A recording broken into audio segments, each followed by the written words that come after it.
Well, good morning, everyone. Welcome to our latest MAP talk. Our topic today is an economic update in our time of COVID-19. My name is George Hammond. I'm director of the Economic and Business Research Center, and I'm joined today by Jennifer Pullen, our excellent MAP dashboard coordinator. Thanks for joining us, Jennifer. Okay. So first up, webinar details. The MAP talk will be recorded, and we will be posting the recording on the MAP website later today or first thing tomorrow. Also keep in mind that we will be conducting the webinar in conference mode, and that means that everybody will be muted except for me. And in addition, if you could keep your video turned off, we would appreciate that. If you'd like to ask a question, you can use the Zoom chat function anytime, or you can send Jennifer an email at jknipe@arizona.edu. And Jennifer will be moderating the chat and checking her email, and I'll check with Jennifer at the end of my presentation, and we'll address any questions that you might have at that time. Before we go any further, I want to thank our partners and sponsors for the MAP Dashboard project. Our partners include the Community Foundation for Southern Arizona, the Pima Association of Governments, the Southern Arizona Leadership Council, Sun Corridor, and of course the University of Arizona. I also want to thank our sustaining sponsors, Tucson Electric Power, the Thomas R. Brown Family Foundations, and Freeport McMoran Foundation. Also keep in mind that the MAP dashboard is featured twice each month in the Arizona Daily Star. We have a feature on the front page of the business section on the last Sunday of each month. And the dashboard is also featured on the first Monday of each month in the health section. So be sure and subscribe to and check out the MAP features in the Arizona Daily Star. In addition to the core data sets that we maintain as part of the MAP dashboard project, we also do a large number of feature articles. And our feature articles span a wide range of topics. Lately, of course, most of them have been on the economic impacts of the COVID-19 pandemic. But Jennifer and others in the center have also done a lot of research on housing issues here in Tucson, including how renters fare. She's taken a close look at house prices, housing affordability, and a variety of other topics. So be sure and check those out. In addition, Jennifer has also done some nice work lately on food insecurity. So check out the 2 posts on food insecurity for children and overall food insecurity in Tucson. In addition to the feature articles, which are done by the MAP team, there are also feature articles that give you a quick summary of the latest white papers which U of A faculty have written for the MAP dashboard. We've done a variety of these over the years. There's a new one out now on international trade and tariff issues. We've had white papers on juvenile justice and on water issues here in Tucson. So be sure and check those out as well. Finally, we do feature articles that kind of summarize how local community members are using the MAP. If you'd like to be featured on the map and talk about how you use the data and analysis on the map dashboard to improve what your organization does, we'd love to hear from you. And you can engage with us in a variety of ways. You can email Jennifer or me anytime.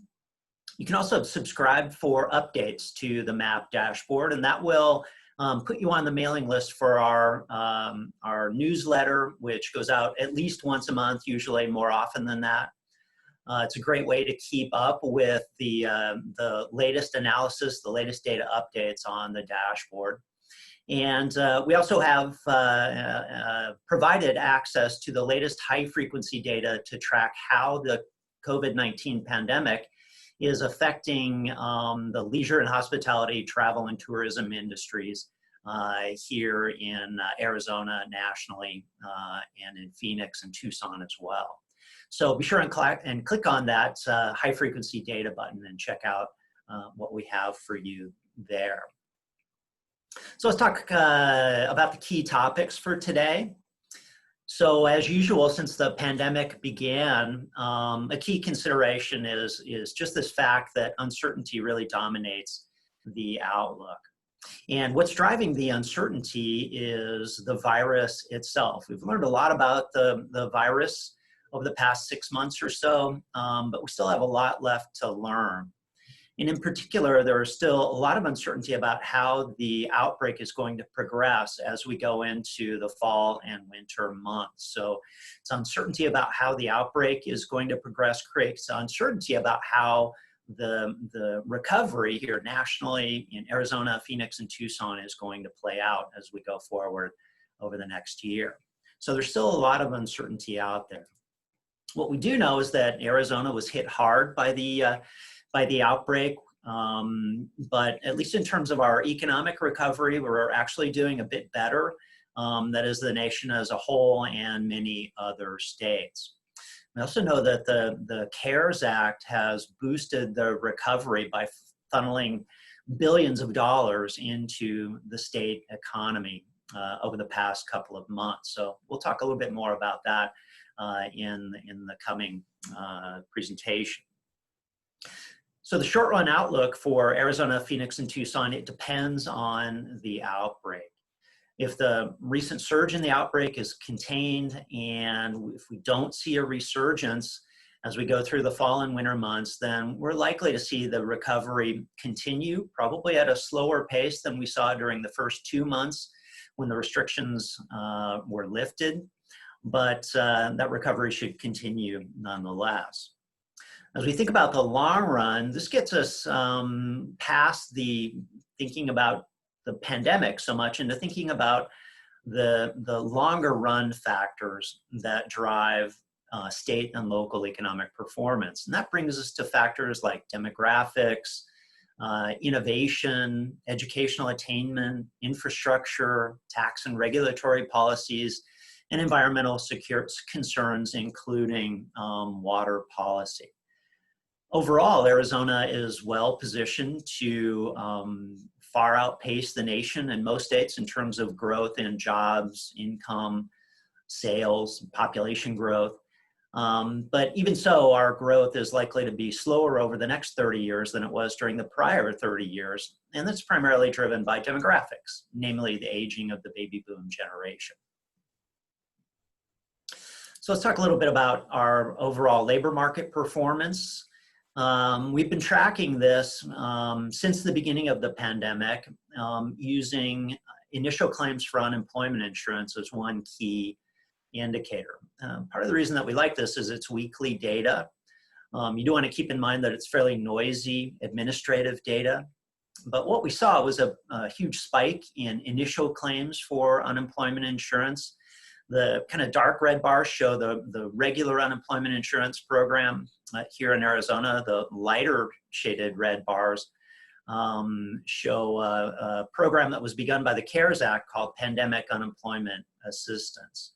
And the CARES Act has really significantly changed the way unemployment insurance operates.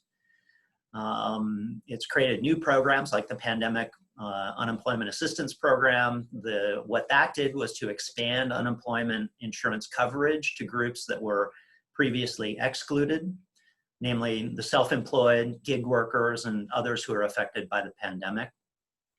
In addition, the CARES Act extended the length of time that individuals can claim benefits from 26 weeks to 39 weeks. And it also, from March roughly through the end of July, it provided for a significant increase in weekly benefits.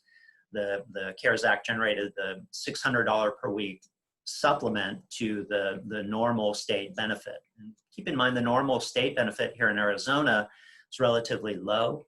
It maxes out at $240 per week.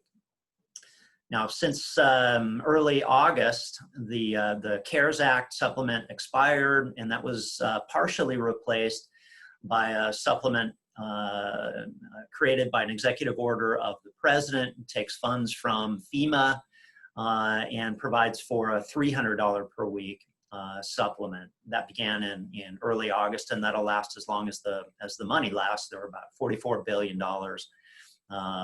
available. So what we've seen in terms of the regular unemployment insurance claims is they had the initial spike, and and then they've tapered off. They're now running in the kind of the 11 to 13,000 claims per week in Arizona. That's far higher than we were seeing before the pandemic, when there were about 3,000 initial claims per week. At 11 to 13,000 claims per week, that puts us roughly back to where Arizona was at the worst of the Great Recession, about 2008. So claims are down, but they're still running at a high level. You'll notice that the pandemic unemployment assistance claims begin at the middle of May. That was when the Arizona launched its portal for those claims. The Department of Employment Security estimates that there are about 166,000 PUA claims that were mixed in with the regular claims for April and early May.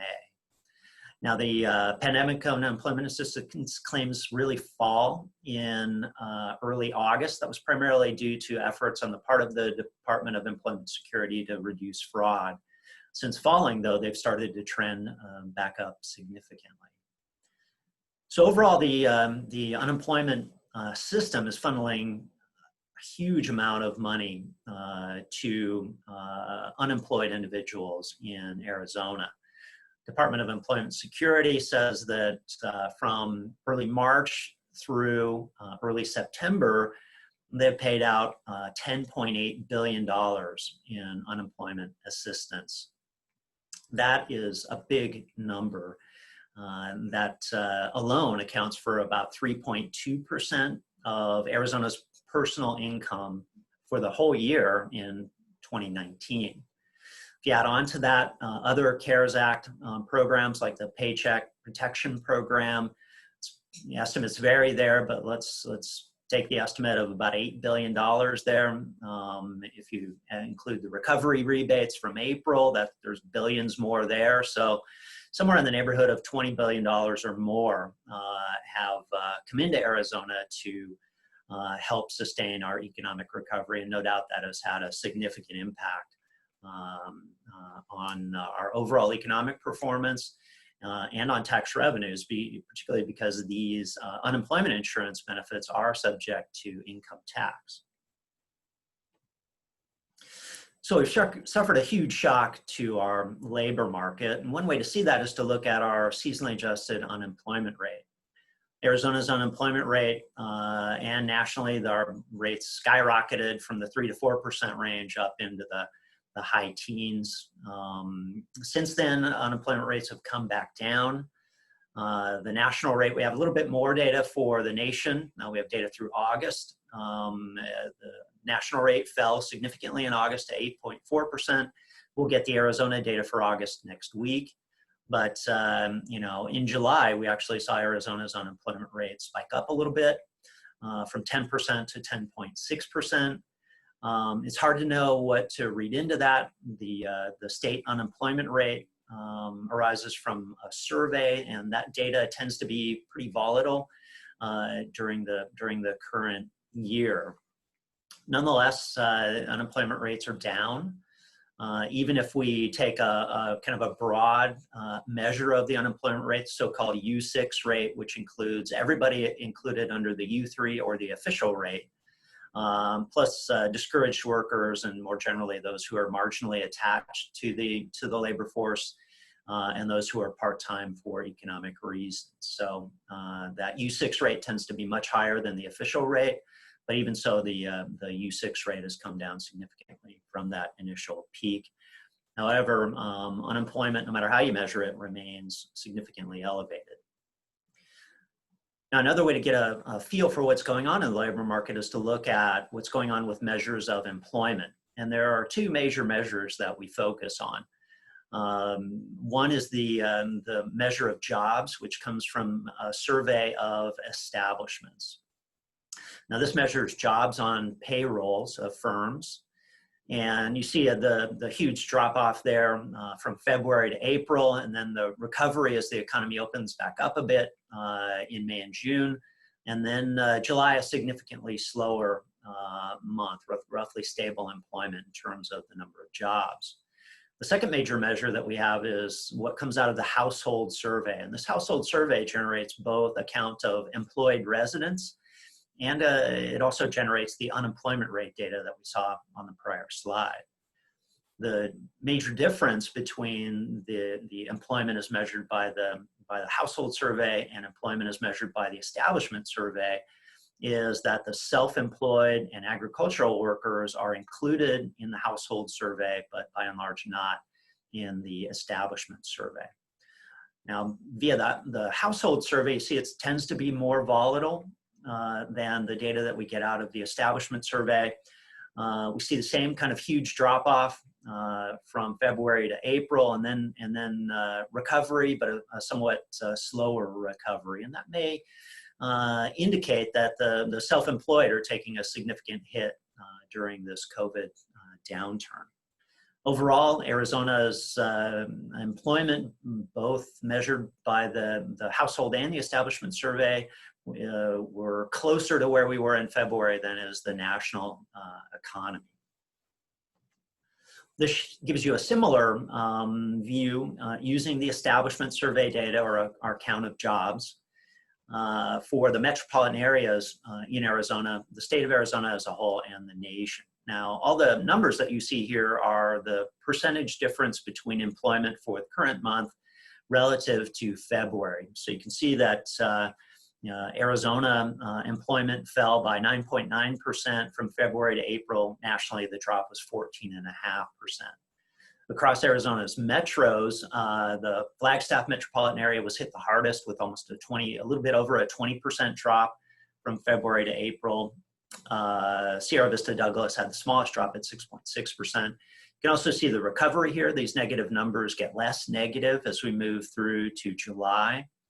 For the Sierra Vista metro, they're actually back to where they were in terms of employment in February.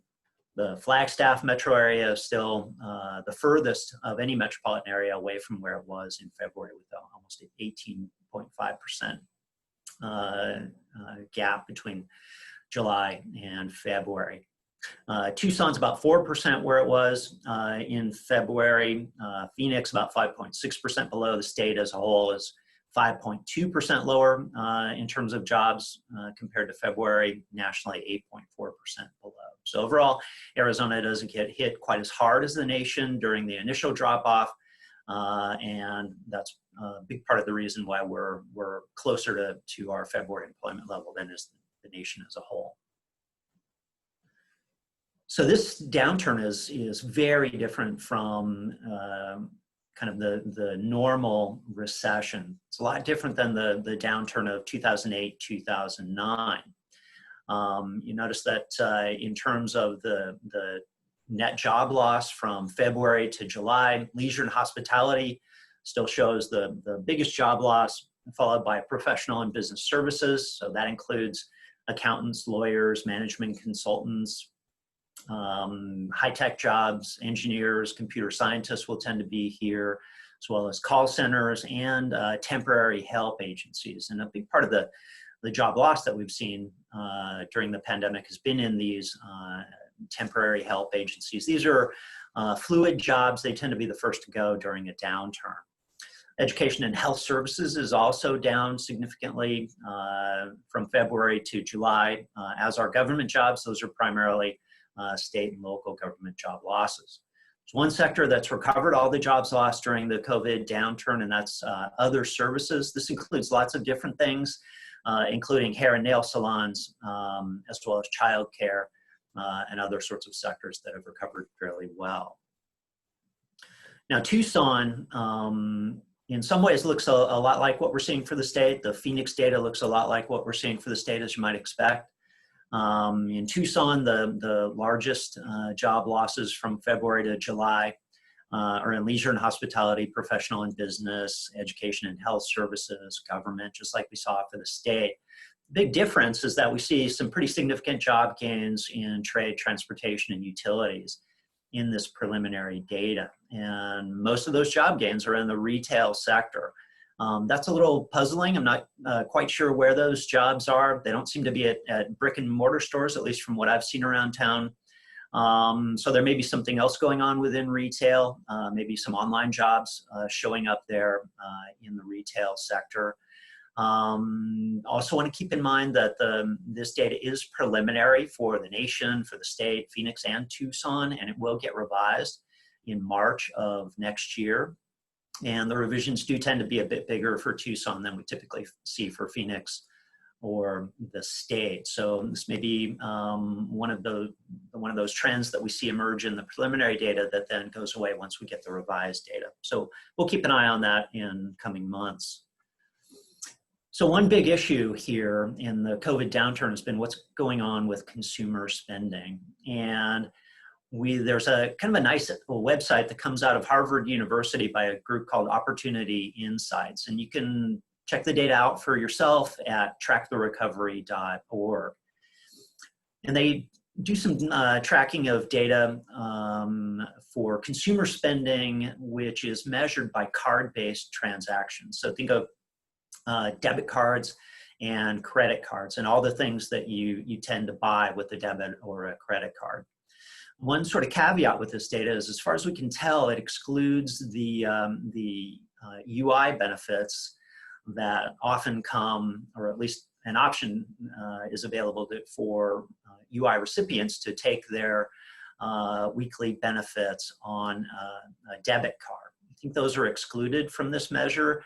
And that may impact this as individuals who were doing a significant amount of their spending on these UI debit cards, as that runs out or the benefits are reduced, they may start to shift spending onto credit cards or debit cards that are tracked by this data set. So something to keep in mind as we go through the coming weeks. But nonetheless, what this data suggests, and all this data is seasonally adjusted, it's also shown relative to January. So these are percentage differences relative to January 2020. And we have data for Phoenix and Tucson. And what you see is the big drop-off immediately once we get into the pandemic, and then a gradual recovery. The recovery is pretty rapid initially as we get into May and June, and then starts to slow once we get into kind of June, July, and August. So consumer spending does look depressed by this measure compared to where it was in January. Now, one of the indicators that we make available through the MAP dashboard, and you can also get to it through our Arizona's Economy online magazine at azeconomy.org, is the Google Maps mobility data. Now, this data is not seasonally adjusted, so for the summer months, we might not expect it to go back to where it was in January. You know, a lot more travel, a lot cooler in January. There may be a lot more driving, a lot more travel to places in those cooler months. May not expect the data to return to that January level in the really hot summer months. But we did expect to see recovery in travel to these retail and recreation places, and we did see that through about the middle of June, when the outbreak in Arizona really picked up steam and surged. As we got the kind of the shutdown of bars, gym, at least indoor gyms, indoor movie theaters, we saw that travel to retail and recreation places soften again, and it's still not back to where it was in the middle of June. Now, in terms of taxable retail sales, this is a key indicator for many analysts. The one thing to keep in mind is you look at the credit card transaction data and think about that as a possible indicator for what's going on with overall taxable retail sales. You want to keep in mind that in Arizona, taxable retail sales includes sales of automobiles. In fact, that's a major driver of taxable sales. Most of us don't buy an automobile with a credit card. We use other methods to finance that. So that's a major difference between those two data sets. Here again, everything is expressed relative to January. So Arizona taxable retail sales really rocketed up after falling in April. As of June, the Arizona's taxable sales are about 8% above where they were in January. I think a significant chunk of that was driven by the federal funds flowing into the state through the CARES Act. So consumer spending for restaurants and hotels, again, this is the Opportunity Insights data. So this is credit card spending. You notice the huge drop off, 60 to 70% below January, and then the kind of a slow halting recovery for Phoenix and Tucson. We're still about 30 to 40% below where we were in January. We do have a little bit of data that we can use to track for Arizona and Phoenix. No data up for Tucson here, but this is data on seated diners. So these are online in-person reservations, also walk-ins, but this is all data that comes from the OpenTable app. So this is kind of a small, narrow slice of overall restaurant and bar activity. It's those kind of restaurants where you'd be making a reservation would be picked up. So sit down places where you could stay in. Also places that even among that group, places that are using this OpenTable app are going to be covered. State is a little bit different. We're looking at over the year percent changes. You can see the huge drop off, basically 100% decline during the worst of the pandemic. As things start to open back up, we get a recovery through about the middle of June again. And once the outbreak really surges here in Arizona, we get that dropping off through the second half of June into July. And we've started to recover, but we're still not back in terms of the seated diner activity. We're still not back to where we were in the middle of June. So there is recovery there, but still not back to where we want to be. In terms of hotels, we do track data on hotel occupancy on a weekly basis for the nation. It has recovered. We're now at about 50% occupancy rates nationwide, but that's significantly below where we would normally be at this time of year in terms of those hotel occupancy rates. So overall consumer spending for transportation, this would include purchases of airline tickets, gasoline, other transportation-related expenses. Again, the huge drop-off in the card-based transactions. They're still running 40 to 50% below early January for both Phoenix and for Tucson. We track some data here on the dashboard in Arizona's economy. This is US TSA checkpoint traffic. So these are people passing through those TSA checkpoints that we all love so much. You can see the big drop off and then the gradual recovery through about early July, and then it just stops at about 5 million passengers per week, and that's a low level. It's generally 15, 16 million passengers per week at this time of year. So that airline traffic is really stalled. and that's no doubt affecting the certain aspects of the tourism industry, particularly those parts of the tourism industry that depend on people flying in. We have a little bit of this data that we can track monthly for Arizona. So gasoline sales would be picked up in the transportation measures.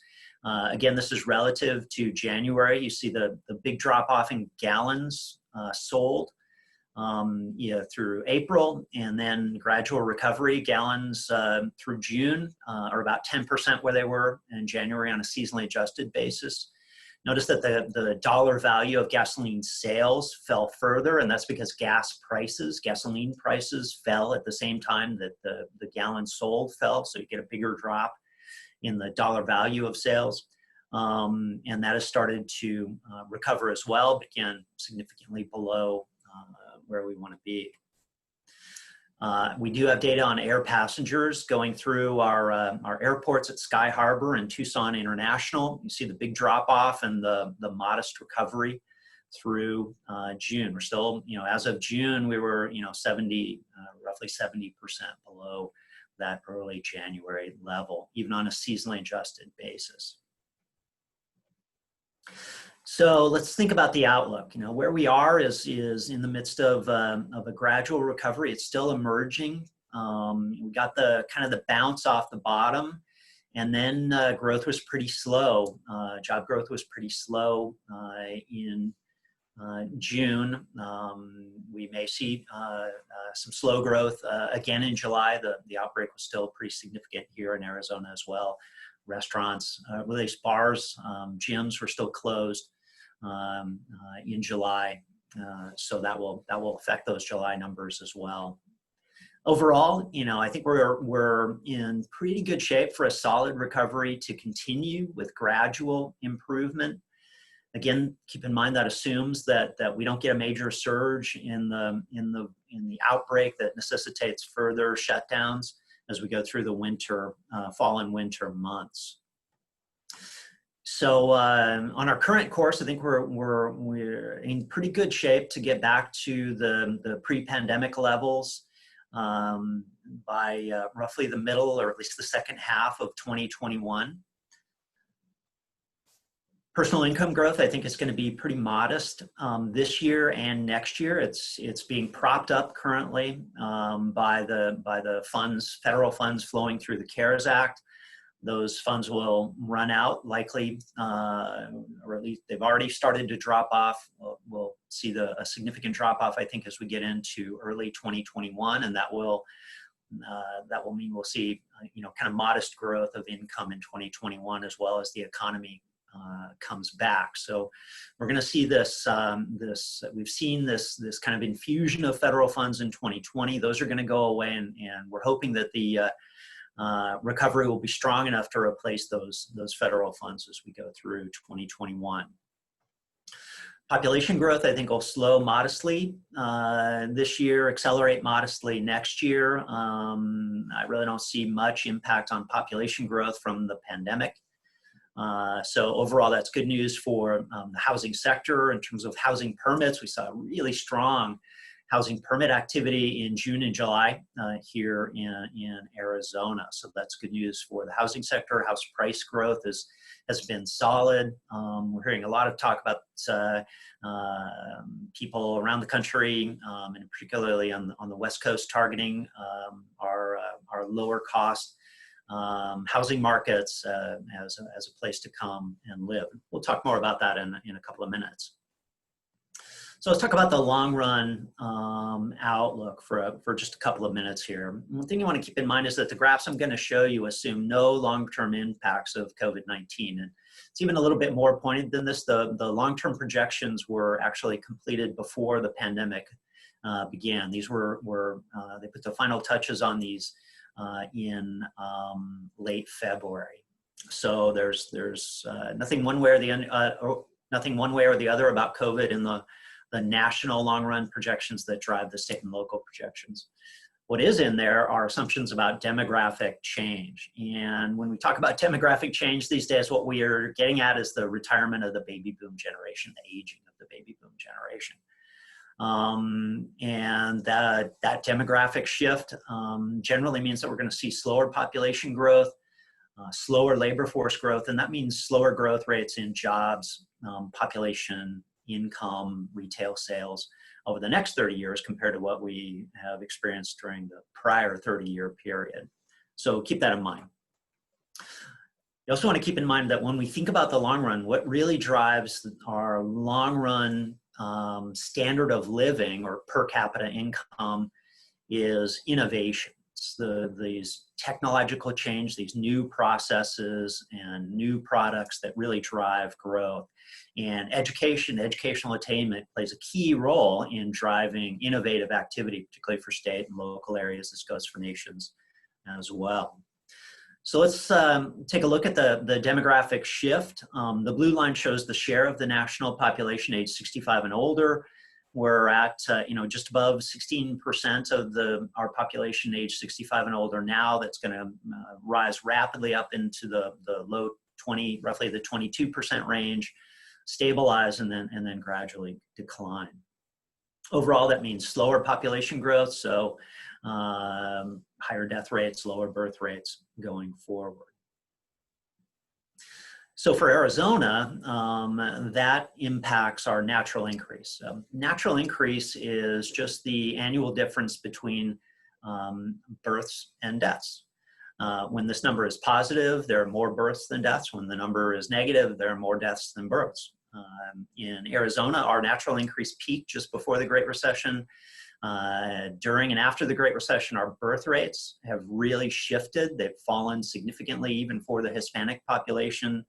And that trend continues and is roughly expected to continue, at least in the sense of modest, significantly slow gains in births going forward. We're going to see rising deaths. And what that means in terms of natural increase is that by the end of the forecast for the state as a whole, we're likely to be at zero natural increase or even slightly negative natural increase. And that has another implication, which is that means that net migration, this really volatile driver of population growth, is going to be completely driving Arizona's population growth. So our population change is going to get more volatile as we go forward. And the demographic shift also means that we need to start paying a little bit more attention to the demographics of employment by industry. So I put together a nice little graph for you that shows you the share of workers that are age 65 and older by industry. So the other services in Arizona, roughly 8% of the workers in that other services sector are age 65 and older. Natural resources mining also has a large share, comparatively large share of workers over age 65. Same for education and health, trade, transportation, and utilities. The sectors with lower shares in the 65 and older age group include information. Information is an industry that includes newspapers, radio stations, TV stations, some high-tech activity, so websites, web developers. Significant numbers of those are classified in the information sector.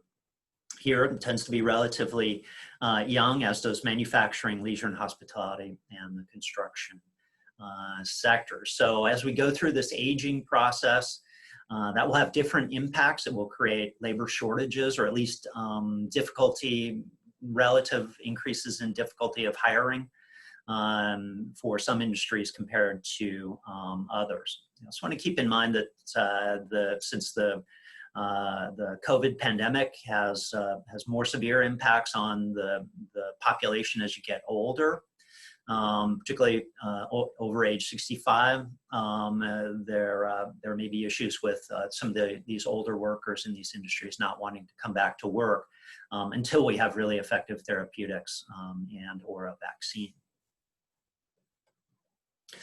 So just to give you a feel for the 30-year, the long-run projections for Tucson, once we get past the COVID shock with the big decrease in jobs in 2020 and recovery as we go into 21, 22, we gradually settle down to growth rates that are somewhere in the neighborhood of the national average. That's a bit below growth rates expected for Phoenix and the state as a whole. but nonetheless solid growth for Tucson going forward. So let's talk a little bit about possible long-term impacts from COVID. So these are entirely speculative at this point, right? It's hard to tell what the long-term impacts will be when we're in the middle of the crisis. But I think one rule of thumb we can count on is that the longer that the pandemic lasts, the longer it takes us to get to effective therapeutics and a vaccine, the more lasting the impacts are going to be. Now, one area where there's a lot of speculation these days is the impact of the pandemic on migration flows. So you think of, we're all working more from home than we used to, at least where that's possible in our particular occupation. That at least has the potential to free up people to move to other states and still keep their job. There's speculation that since Arizona has a relatively low cost of housing, a relatively low cost of living compared to the nation as a whole, national average, but we have a much bigger cost of living advantage if you compare us to the major metropolitan areas in the West or even on the East Coast. So will that attract a lot of people to come live in Arizona while their job essentially is still located in San Francisco or LA or Seattle or New York City? There's possibilities there. There's one of the advantages that Arizona does have is a relatively low cost of living. Whether or not that will induce people to move here will depend a lot on how firms respond to this. So Facebook has already mentioned that that they may start to prorate salaries to the local cost of living. So if somebody moves from San Francisco with a high cost of living to Arizona with a lower cost of living, they may see their salary fall commensurately, which would reduce the advantage of moving to Arizona for that reason. Of course, there are lots of great reasons to move to Arizona above and beyond the low cost of living. The broader question is, if we do see increased migration to Arizona of these remote workers, does that have an impact on the state? And in particular, does it have an impact on our innovation? One of the main advantages that Silicon Valley, San Francisco, these larger metros tend to have is these high concentrations of highly educated individuals. And one of the things that we know is that where you see that, you tend to see high rates of innovation that drive strong growth in the standard of living. So will those workers who are connected to a job somewhere else have the same impact on innovation as if they were connected to a job here in Arizona? And that's something we just don't know how that will work.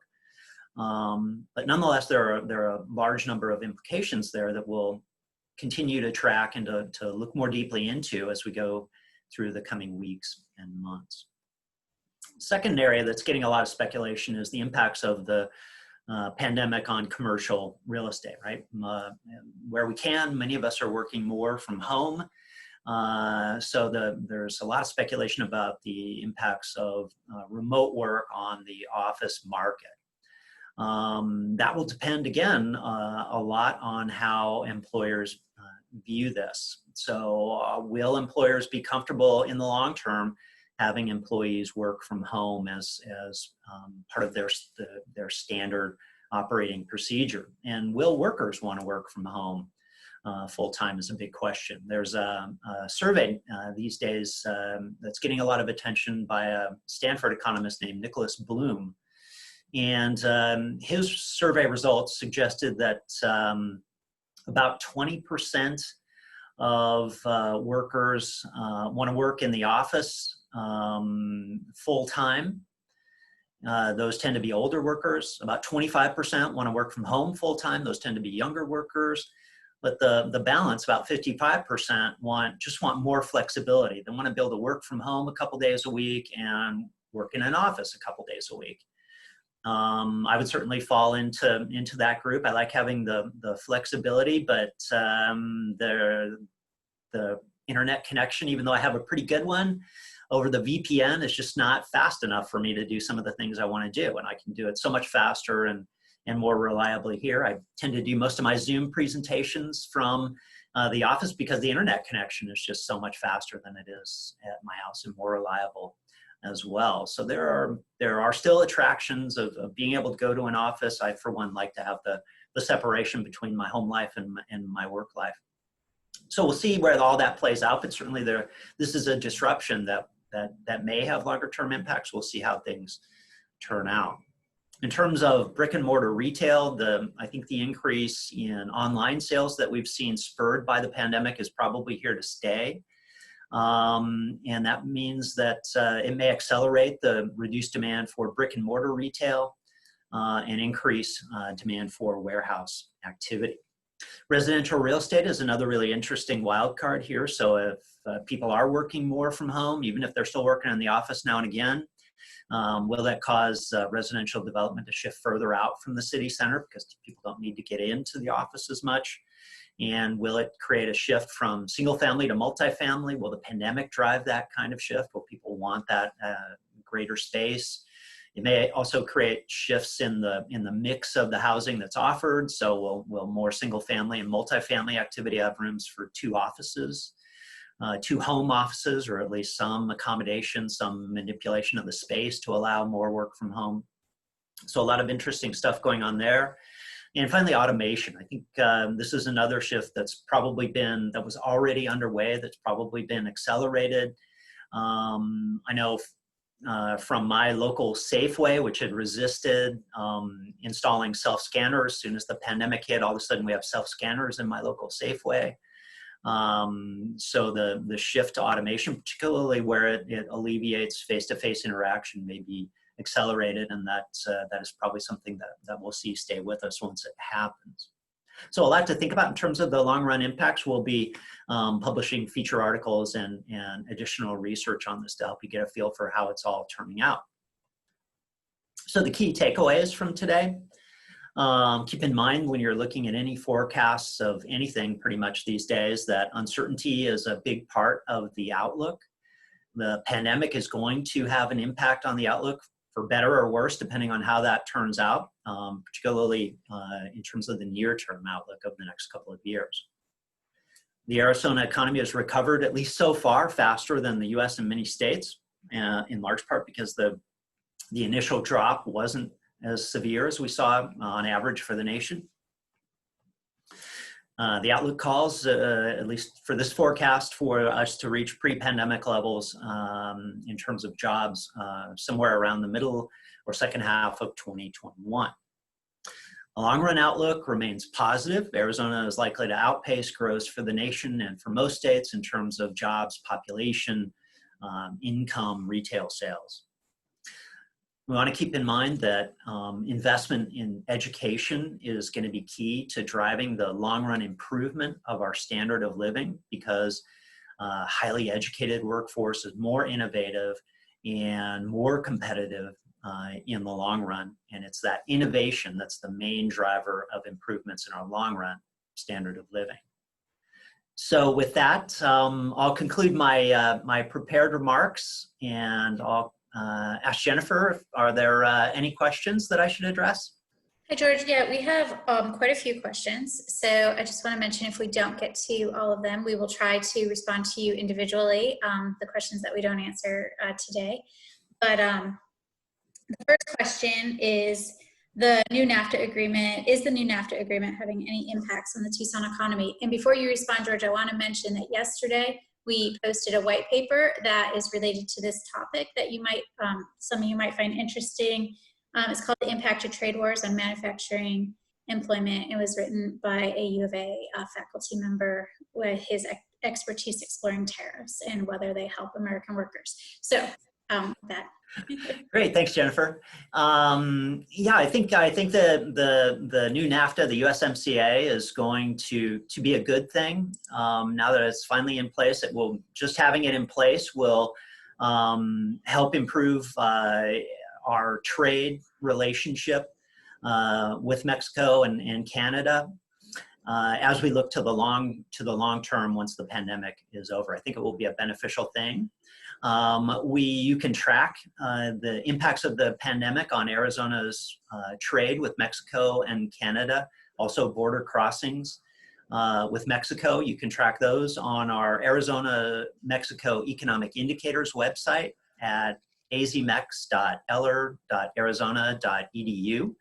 And we want to thank our sponsors of that website, the Arizona-Mexico Commission, the Arizona Commerce Authority, ADOT, and the Arizona Office of Tourism. So there's a lot of analysis there on what USMCA may mean, and you can also track all of the latest data on that site as well. Okay, thank you, George. The next question is the percentage of fraudulent unemployment claims known? I haven't seen that data yet published by the Arizona Department of Employment Security, so that'll be something to watch for in the papers. I don't see that at least I haven't been able to dig it out of the website if they're publishing that on an ongoing basis. That has been an issue that they are discussing. It seems it makes some sense that that would be more of an issue now that the benefits are more generous than they were in prior downturns, and more of an issue now that there are so many more people out of work. So that'll be a number that we'll try and put our arms around if the Department of Employment Security is publishing it.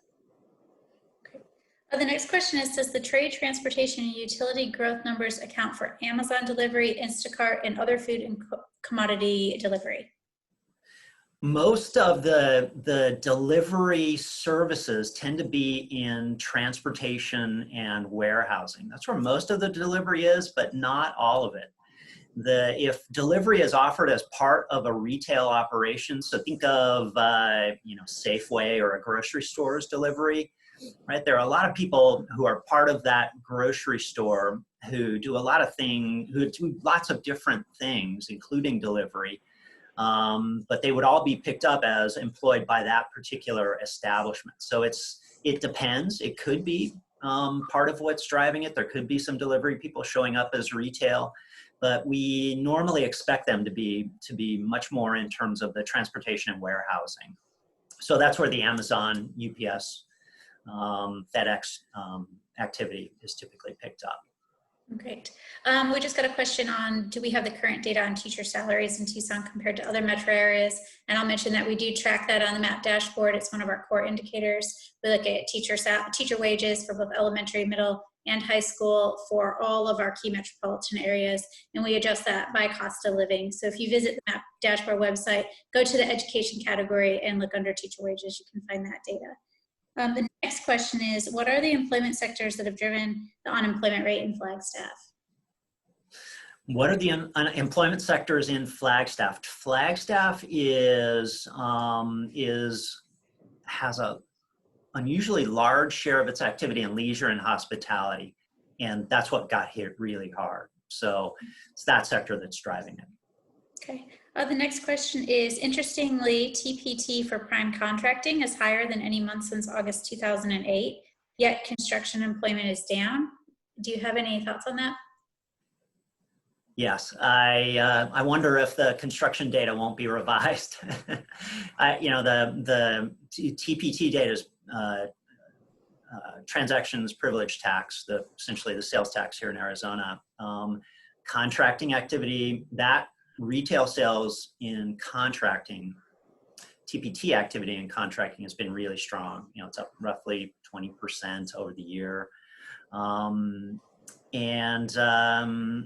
You would absolutely expect employment to be strong as well. The only other thing I would caution there is that construction employment includes all kinds of different construction activities. So it's non-residential, non-building, so infrastructure activity, and construction just in general tends to be a volatile sector, and it's because of the nature of the projects. You get these kind of big projects that start up and then they finish, and the jobs drop off, and a couple months later as a new project starts up, they'll tend to come back. So We'll see what happens, but construction can be a sector that gets a pretty significant revision.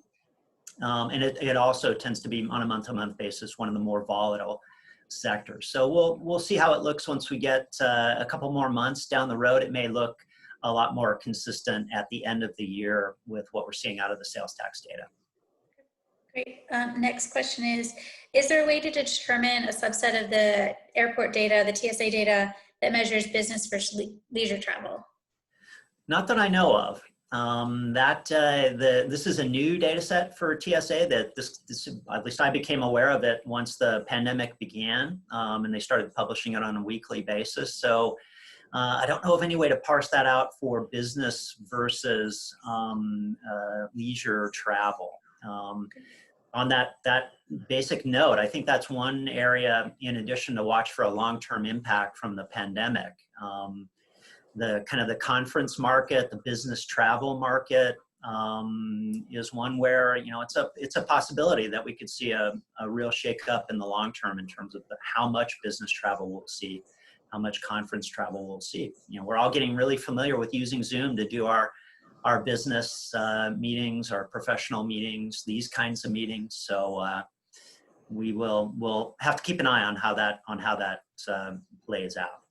Okay. Yeah, and on a side note, we're currently working on a tourism-related article for the MAP dashboard that will look at how tourism, both air travel, hotel occupancy, has been impacted in Tucson compared to other metropolitan areas. So if you're interested in that kind of data, you can look for it kind of mid-month next in October. Okay, next question. Is there a way to produce a high versus low scenario for the COVID resurgence assumption? This individual fears that the K-12 and university students may create a super spreader phenomenon. As part of the modeling that I do, I don't separately forecast the outbreak. What I do is create alternative scenarios for the economic performance based on assumptions of what may happen. So there is a low scenario for Arizona, Phoenix, and Tucson that's based on the assumption that we get a resurgence in the outbreak that results in slower recovery. And under that kind of low scenario assumption, Arizona gets back to pre-pandemic levels sometime in 2022. There's also an optimistic scenario, which is things go great. We get a vaccine much sooner than expected under the baseline. And there, you know, we essentially get back to pre-pandemic levels in the first half of 2021. Okay, thanks. Another question was, are there negative impacts to consider on the local population if we see an influx of remote workers to Tucson? Yeah, no, are there negative impacts? It's, you know, Arizona typically has been a high population growth. We tend to attract more migrants than we lose to other states. You know, as you saw from the graph a couple minutes ago, migration tends to be the one, you know, not a dominant, you know, certainly at least as important or more important than is natural increase. We tend to draw most of our migrants from California and other states in the West, so we don't tend to draw very many migrants from the Northeast. But the impacts that those migrants have tend to drive the kind of the growth sectors of the state economy that are traditionally important. So real estate, retail trade, construction type activities. So they would continue to drive growth in those sectors. From my perspective, a lot depends on who moves. If they're highly educated workers, that's where we have the potential to increase our innovation, drive more high-tech growth, depending on how those remote workers interact with others in the local community. Great. And as a follow-up question from a different individual was that, with the thought of migration happening to Arizona, do you look at the potential impact for low-income individuals being negatively impacted, specifically related to housing, where there already was a shortage of affordable housing? Do we know what to expect? We don't separately model that as part of the forecast, but that is an issue that Jennifer has been doing quite a bit of work on in terms of impacts on housing affordability, house prices.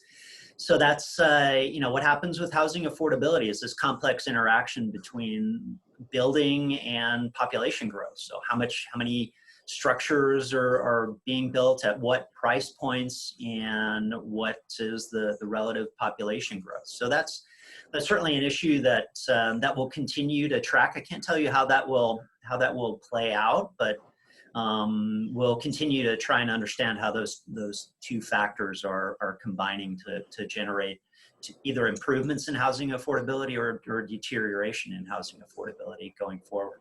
Housing cost burden is one of the key indicators on the MAP dashboard that Jennifer's done a lot of work with. So that's one to have a look at as well. And Jennifer, you want to kind of summarize how the housing cost burden works out by income? I'm not sure I've looked at that recently enough to summarize it. Sure. It looks at, so housing cost burden, a household is considered to be housing cost burden if they pay more than 30% of their income in rent, their mortgage, their utilities. So we look at, I don't know, I would have to look at the number real quick here.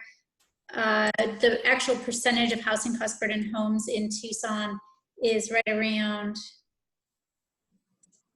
33%. We look at that in a variety of ways. We look at it by age. We also look at it by income. So as you would anticipate that those in the lower income brackets have a higher housing cost burden, which is the case for the US and for Tucson as well. So we have that. We have a detailed page on just housing cost burden. And then we also have a housing affordability indicator you can look at that looks at how affordable the median home price is to someone earning the average family income. Family income is a little bit higher than the income measure we typically talk about, which would be median household income. That's median family income is around $60,000 versus, that $40,000 mark for median household income. But we do look at that housing affordability. And then we've written several articles that you can find in the library on the MAP dashboard that kind of look at all of these different housing indicators combined. And we look at rent and how Tucson does in terms of rental affordability compared to other metropolitan areas. So a lot of information. If you're interested, you can send me an email and I can send you links to those articles directly.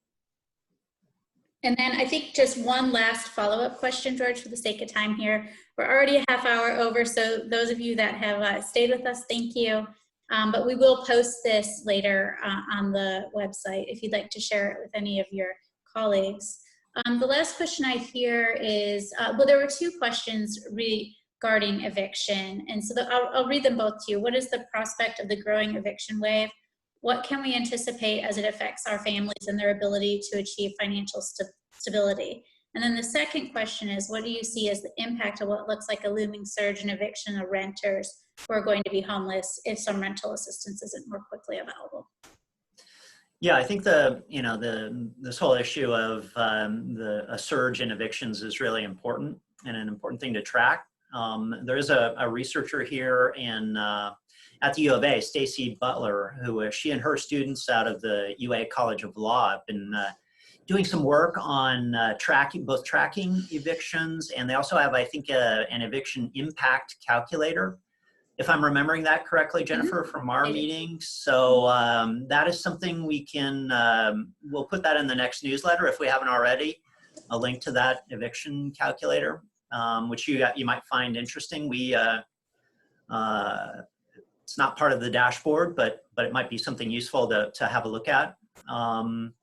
So it's a big issue. It's something that we need to pay attention to. We need to stave off this wave of evictions, while at the same time not generating financial issues for landlords. It's a complex issue. We want to keep the pandemic downturn from affecting the financial system, from generating large waves of default on the financial side. So it's an issue that I'm hopeful that we'll see some work on, both in terms of preventing evictions and supporting the landlords on the other side of the equation as we go through this, what we hope is a very temporary shock that should end fairly quickly, and it can end very quickly if we can deal with these kind of short-term issues in an effective way. Thanks, George. And then one last kind of just wrap-up question here is, how does Tucson on its own compare with the overall recovery? You mentioned how Arizona had done, but can you just kind of recap how Tucson's doing compared to the state and the U.S.? Sure. Overall, Tucson's doing a little bit better than the state as a whole in terms of its recovery. We are, if memory serves from a couple slides ago, I think we're about 4% below where we were in February. That's a bit better than the state as a whole, even a little bit better than Phoenix, based on the preliminary data. So I think Tucson's been hit hard. There's no doubt about that. There are big issues that we still need to deal with, but we do seem to be following along in the recovery and gradually working our way back. Well, thank you, George. And we, like I mentioned earlier, we'll post this on the MAP dashboard within the next hour or two. And please feel free to share it with your colleagues. We'll also send out a follow-up email with the link to the recording. Okay, great. Thanks very much, Jennifer. Thank you to everyone for attending and for sticking with us. Thanks for your support of the MAP dashboard. Have a good day, stay safe, and we'll see you next time.